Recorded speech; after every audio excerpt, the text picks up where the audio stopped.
Okay, we are back at the counter. It's been a little bit of time from our last video, but we're going to do something a little bit different today.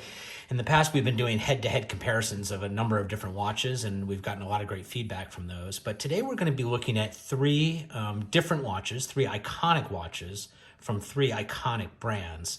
So it's a little bit of a departure from our typical format, but I think people will be pleased to see the watches we're going to be talking about today. And these are all watches that we personally own. Some of these watches, my watch specifically that I'm going to be showing, I've owned for about 8 or 9 years. So I've got a long-term sort of ownership of it, and be happy to provide some feedback about why I bought it and what it's like and how is it worn over the last 7, 8, 9 years. So why don't we get going? The first watch we're going to be showing today is the classic AP Audemars Piguet 15202 Royal Oak Jumbo. If you're familiar with the brand and if you're familiar with the watch, you'll know that this watch is the original model that really came out. It wasn't known as the 15202. It was the 5402 back in 1972 when it came out. But this was at sort of the height of the quartz movement, and there was a lot of concern from a lot of the mechanical watchmakers, AP included, that they were becoming obsolete in the advent of quartz watches, and because of that, they really had to come up with sort of a Hail Mary play. So the one of the executives at Audemars Piguet at the time picked up the phone and called Gerald Genta, who was a known quantity from a design perspective in 1971, saying that they really needed to put together a watch that was going to change the game when it came to their watches and watches in general. And Genta came up with this design very quickly. I think he put the design together, and they wanted it to be a luxury watch that really matched with their brand, the AP brand, which was a luxury brand. But their watches have always been in gold, and so this was something very different to produce a steel watch. And they really wanted to make a steel watch that cost just as much, if not more, than a gold watch. But they had to make it unique. They had to make it special in order to justify the price. And as I said, the design was a huge departure from what any watch company was doing, let alone AP. This watch, there's been many iterations and versions of it over the last 45 plus years. And but this was the original design, and just some hallmarks about this. If we look at the dial, we'll go up a little bit here, and you'll see the AP logo at 6 o'clock. That was on the 5402. That was one of the original design elements of the dial, what they call the petite tapisserie dial. That another is again a almost sort of a guilloche pattern that's on the dial. That's unique again, I think, to this model. The double baton markers at the 12 o'clock, single baton markers, around at the hours, and then a date module as well. The big deal about this watch also at the time was the movement. This was what's called the 21-21 movement, and this was a pretty significant movement at the time, and I think it still holds its own today. It's very thin, about just a little over 3 millimeters in height, and we can kind of see, if we turn this over, we can see this. And it's still one of the thinnest central rotor automatic movements that's on the market today. So it's pretty incredible that they've been able to maintain this movement, and AP eventually bought the rights for this. This movement ended up in a number of different watches, a Patek watch, as well as a Vacheron and Constantine.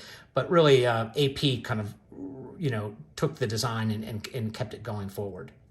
Yeah, I've known you for several years, and you've had this watch, and it's just so amazing to me that this is a watch that was designed in 1972, so almost 50 years ago. Right. Yet it's still so relevant today. People talk about the vintage look. I mean, to me, this is a very modern looking watch still. It's relevant in any decade, really. And that bracelet, I tell you, it's one of the it's one of the nicest bracelets you'll ever see. And to me, that's where this watch is at. If you've ever put your hands on this watch and put it on your wrist, I mean, the cuts, the angles, it all worked. Yeah, I have to agree with you. And I think this was one of the early sort of blue face watches out there as well. And those have become obviously very, very popular today. There's a bit of a craze out there for blue faced steel watches. Most all the brands now have them, and brands are now just still creating them for the first time. But the bracelet, I agree. The integrated bracelet with the case, the number of facets, as you said, a combination of both brushed surfaces and polished, highly polished surfaces. Same thing with the bezel. The screws that go around, the outside of the bezel give it a very distinctive and very unique look, and I think it's, again, just one of those things. When I've worn it over the number of years that I've had it, I still get people that look at it, and people that don't even really know watches will come up to me and say, boy, that's a beautiful watch, tell me about it. I've never seen anything quite like it. So while there are a lot of watches out there that I think are sort of building on the success of the Royal Oak, I think this, what really drew me to this was it's the original. And I'll tell you, I love this watch today as much as the day I bought it and in the years leading up to when I wanted to buy it. So again, we're going to look at some of the other watches that came, shortly thereafter. Because, again, AP was building on the success of this watch, other brands felt that they needed to come to the party. So next, we're going to take a look at the 5712, right? 5712 stainless steel. Beautiful. Let me give this guy a wind. Now, I think, there's a lot of literature out there. We're not going to go into the depths and the history and the minute details around these watches. But I think, Agenta designed this case as well, if I'm not mistaken. And, clearly there, I think, are a lot of similarities between the AP. I think this is uniquely Patek. Based upon a number of design elements, but again, when you look at some of just the more macro design aspects of these watches, you see a lot of similar things, right? You see a stainless steel case, you see a brushed and polished bezel, you see an integrated bracelet that's integrated into the case, a blue dial. Again, a lot of similarities, I think, between these two watches, but they're distinctively different. I don't think anybody's going to mistake one for the other, right? Yeah, so the story goes, in like we said, the 1972 Genta designed the Royal Oak. The 5402, yep. 5402, and that was a, success story, and Patek Philippe wanted to do something similar. So in 1976, the first Nautilus was born, and there's some stories about how this design, the original design, was drawn on a cocktail napkin in a hotel restaurant, and in under 5 minutes, who knows? But the original, I believe, was the 3700, and back then 42 millimeters was it's pretty big for a watch back in those days. And since then, the 3700, they have had different models, 3710, 3711, and then the 5711, obviously, for the 30th anniversary for the Nautilus, back in 2006 came out. And then these are definitely very sporty. But, when you put on, say, this Patek 5712 and you wear another Nautilus, like a 5726, which is their annual calendar in stainless steel, or the 5980 Chrono, which is now discontinued, or the 5990, which is the travel time and the Chrono, they are, as soon as you put it on, you realize how much heavier, sportier. Even the bracelets are heavier. The case dimensions are thicker, more robust. So while these are sporty in appearance, they definitely work well as a luxury watch, as a dress watch. You could certainly wear this with a sports jacket, tuxedo, and in the blue dial not be out of place. Yeah, right. for sure. Yeah, I think you're right. And, I think AP's done the same thing the Patek's done. There's been a lot of iterations of both of these watches. Currently, AP has the 15500. Before that, it was the 15400. Before that, the 15300 with their in-house movement. And, but they've kept, this as the, I think one of the only, if few or only continuously produced watches in their lineup. They've been making, the Royal Oak Jumbo for since 1972. And to your point, I think both of these watches, the Patek and the AP, to your point, very thin. They wear very sleekly on the wrist. The bracelets, I think, are fine. They're a little bit thinner than some of the other models in the the current lineup, even the Nautilus lineup, as well as the AP Royal Oak lineup. And so I think, one of the things that's unique and distinct about both of these, to your point, is that they really have a lot of versatility with, how and when you wear them. Yeah, now listen, we're showing you the 5712. I don't have the 5711. Right. Do I want one? Of course. Right. But, when my AD called me with the 5712. So anything you don't like? We've talked about all the things that we love about these watches, both of them. If you had to criticize anything, would there be anything that you would like to see different from a design or functionality perspective? Well, I mean, some of the criticism for the 5712 is its asymmetry. And Yes. while, it doesn't bother me, I'm sure there are people out there that, would say this might be a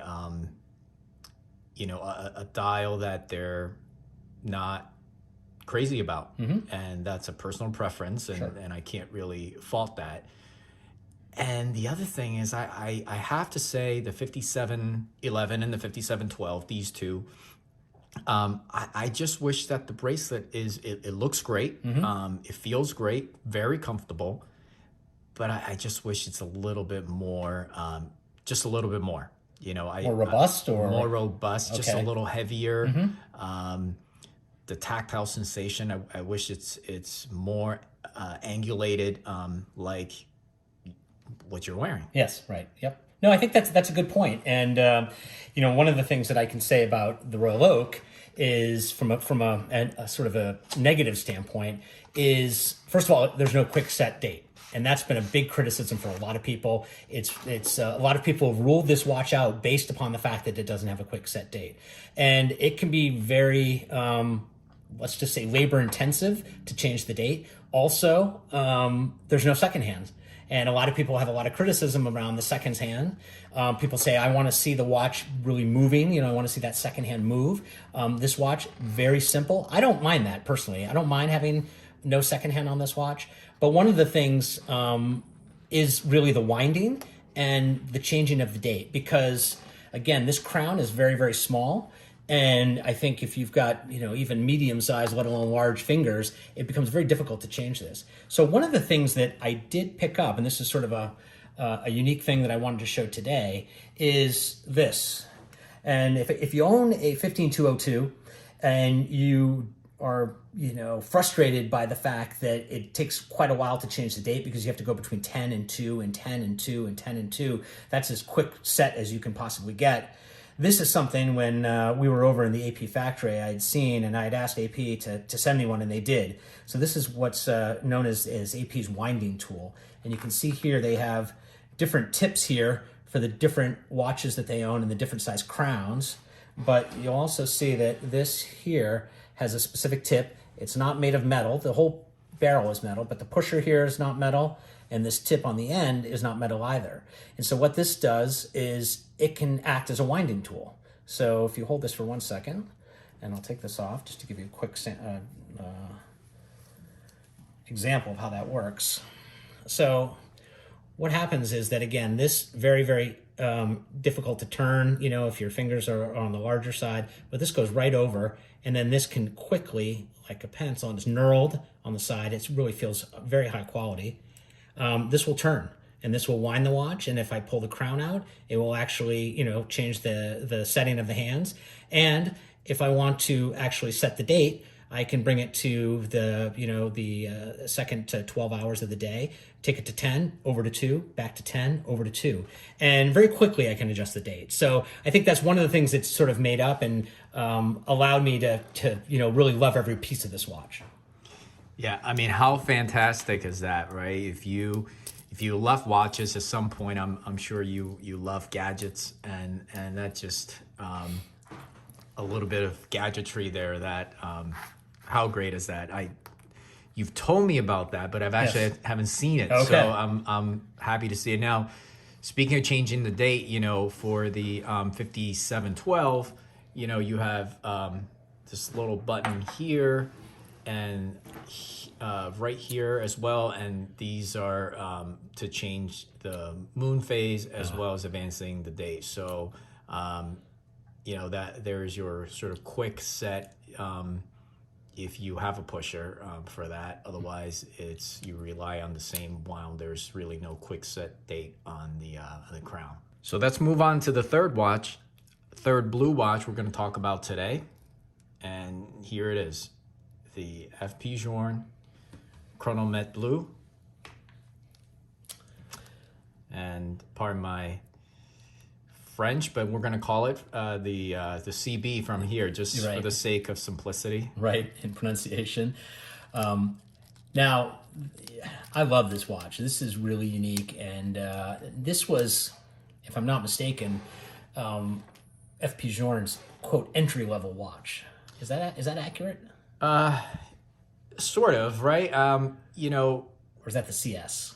So the CS, but this was designed based on the CS movement in 2011, and it's meant to be their quote unquote entry level dress watch.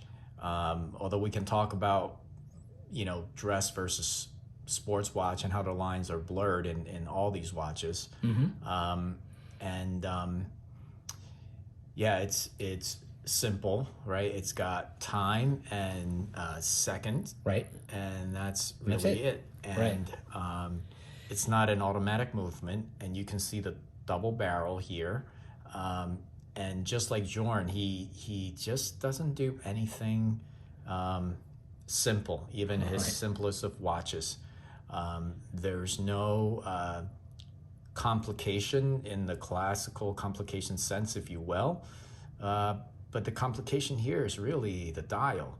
Right. There's a high failure rate to make this beautiful blue, and in today's lighting, it's almost a little black. But I can tell you, in sunlight, it's a vibrant blue, and people go crazy for this dial. I've waited over 2 years for this watch, and just like anything else, right? Back in the day, you can walk into a boutique and you can buy one of these, and they're readily available. And you can say the same thing about the other two watches we're looking at, both the AP and the Patek Nautilus. And the watch market is now obviously crazy, and we have thoughts about why that is. I think everybody has theories, but this is it's gorgeous. Now tell me some of the differences between the CS and the CB, because while it's based on the same movement design and I think a similar case design, right, there are some things that are very, very unique beyond the blue dial, if I'm not mistaken. Yeah, I mean, look, we can get into a whole thing about Journe and talk about their octas and all the other complications, but to me, that even in a simple dress watch like this, let's just talk about the double barrel design, which, in his opinion, is to, evenly distribute the power to the watch to make it more accurate, So this supposedly has a published 56-hour power reserve, and his hope is that in the 56 hours, with a more constant torque with a twin barrel, which hope you can see.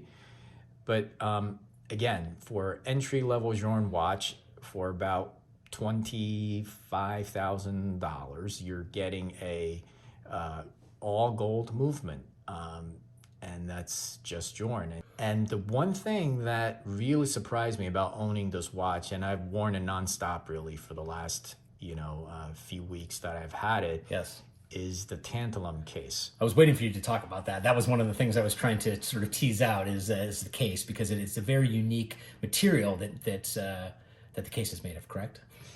Yeah, it's extremely dense, hard material to work with. Not many watchmakers really are willing to build watches straight, completely out of, a manufacturer case out of 100% tantalum. And I have to say, I've handled this watch many times. Many collectors I know, they have this watch, but I never realized how great it is to put this watch on your wrist. The density of the tantalum, you really feel that. Yeah, absolutely. And one of the things I noticed about it, just taking a look at it here, is that it's certainly darker than stainless steel. It looks even darker than titanium. So there's a lot of brands out there today doing polished titanium. I know Omega's doing some of those, and there are other brands as well. But this really, I think, just has a unique and very distinctive look. That polished tantalum is just really incredible, from a look perspective. And I think it really complements that blue dial, that chameleon-like dial, along with that very subtle, dark blue, croc strap as well. And I assume the buckle is made out of tantalum as well? Absolutely, yep. Yes. So let's see that on. And as I see you putting the watch on, I notice, again, this watch, similar to the other two that we've just been talking about, very thin case design, wears very close to the wrist, but still, a nice size, because it by no means is small from a case size perspective, correct? Yeah, so this is a 39 millimeter, the Journe. Mm-hmm. It sits right between the 38, which is now the discontinued size for Journe, and the 40, which is now, they make a 40 and a 42 millimeter size. And let's get all three in here somehow. Yep. Yeah, so we wanted to show everyone the three blue dialed watches that we have. All three are sporty, yet, dressy at the same time. They're iconic for each brand, and all three are, not that long ago, not impossible to get. And yes. Now, it's the watch market has just really gone crazy, and I'm not a fan of that, but I guess, as they say, it is what it is. It is what it is. And I think you're right. I mean, when I, first sought out this watch, I sought it out before the 40th anniversary, which is this watch that was reintroduced with this new dial design in 2012. Prior to that, of course they've been making it, but it was slightly different from a dial design perspective and a number of other things. But I have to be able to. I have to say that I could walk in and buy this watch. It wasn't a boutique only edition like it is today. It was easier to find. You could, if you had a good relationship with your AD, you could negotiate perhaps a discount. So those days are long gone for all of these watches, I think. And even on the secondary market, they're selling for 2, 3, and I just recently saw a 5711 for over $100,000 on the secondary market. So it's just mind-boggling to see what's going on today, and I wonder how sustainable that is and how long it's going to last. And you never know. Yep. So that's beyond the scope of this video, sure. But that's $100,000 plus for a 5711. That to me just crazy talk, but it's there. It's out there. And so I think that's good. So if you have questions, if you'd like to see any other aspects of any of these watches, just let us know in the comments. Feel free to like and subscribe to the channel. If you'd like a more in-depth review of any one of these watches or another watch that you might be interested in, please let us know, and we'll look into the ability to do that. But again, thank you, and we'll see you next time.